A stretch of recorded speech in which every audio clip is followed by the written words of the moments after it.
హనుమాన్ జయంతి శుభాకాంక్షలు. సో, నా లైఫ్‌లో హనుమాన్ జయంతి అనేది ఒక స్పెషల్ మూమెంట్ అనమాట. ఎందుకు స్పెషల్ అంటే, నేను 8థ్ క్లాస్, 9థ్ క్లాస్ చదువుతున్న టైంలో నేనొక బ్రాహ్మణ్ స్కూల్ అనొచ్చు, నార్మల్ అది ఎక్కువ అదే అనొచ్చు. ఎందుకంటే, అందులో ఎక్కువ బ్రాహ్మణ్స్, ఈ పంతుల పిల్లలు అలాంటి వాళ్ళు ఎక్కువ ఉండేవారనమాట.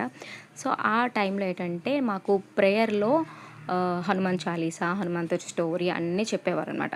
నార్మల్ ప్రేయర్‌లోనే కాదు, మాకు ఏదైనా గేమ్స్ పీరియడ్ అయినా, ఏదైనా ఎక్కువ హనుమంతుడి గురించే చెప్పేవారనమాట. సో, ఈరోజు హనుమాన్ జయంతి సందర్భంగా మీతో కొన్ని విషయాలు షేర్ చేసుకుందాం అనుకుంటున్నాను. సో, ఏంటంటే హనుమంతుడికి ఎందుకు తమలపాకులంటే ఇష్టం? సో, అందరికీ తెలిసే ఉంటుంది. కొంతమంది తెలియని వాళ్ళుంటారు. సో, నాకు తెలిసింది మీతో షేర్ చేసుకుందాం అనుకుంటున్నాను. సో, ఏంటంటే హనుమంతుడికంట తమలపాకులంటే చాలా ఇష్టమంట. ఎందుకంట? తను లంకని దహనం చేసి వచ్చినప్పుడు తనకి చాలా గాయాలయ్యాయట మొత్తం ఒళ్ళంతా. అయినప్పుడు తను ఎంతో బాధపడుతూ రాముడి దగ్గరికి వచ్చాడట. రాముడికి చూపించుకుంటూ బాధపడుతున్నాడట. తన బాధని చూసి రాముడు అక్కడున్న ఆ అడవిలో ఉన్న తమలపాకులను తెచ్చి తన ఒంటి మీద ఉన్న గాయాలన్నిటికీ రాశాడట. రాసిన వెంటనే తనకి ఆ గాయాలన్నీ, ఆ నొప్పి, బాధ, గాయం మొత్తం మాయమైపోయిందట.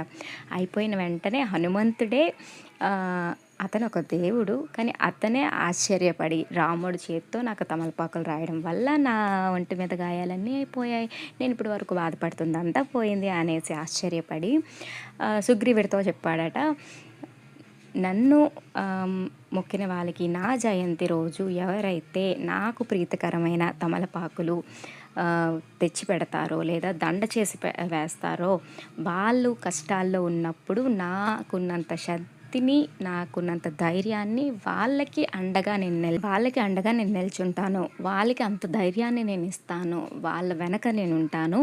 సో, నా జయంతి రోజు, నన్ను కొలిచిన రోజు ఎవరైతే నాకు తమలపాకు 1, 2 ఎన్నైనా పర్వాలేదు, లేదా ఒక దండ నాకు ఇష్టమైన తమలపాకులతో నన్ను పూజిస్తారో, నాకు తెచ్చి పెడతారో వాళ్ళ వెనక నేను ఎప్పుడు ధైర్యంగా ఉంటాను, వాళ్ళకి ఎప్పుడు నేను ధైర్యాన్ని ఇస్తూనే ఉంటాను, వాళ్ళు ఎప్పుడు కృంగిపోయేలా చెయ్యను అని చెప్పి మాటిచ్చాడట.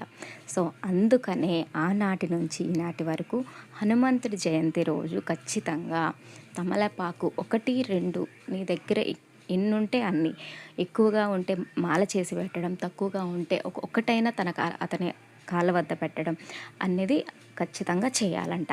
సో, హనుమంతుని జయంతిని చేసుకునే వాళ్ళు ఖచ్చితంగా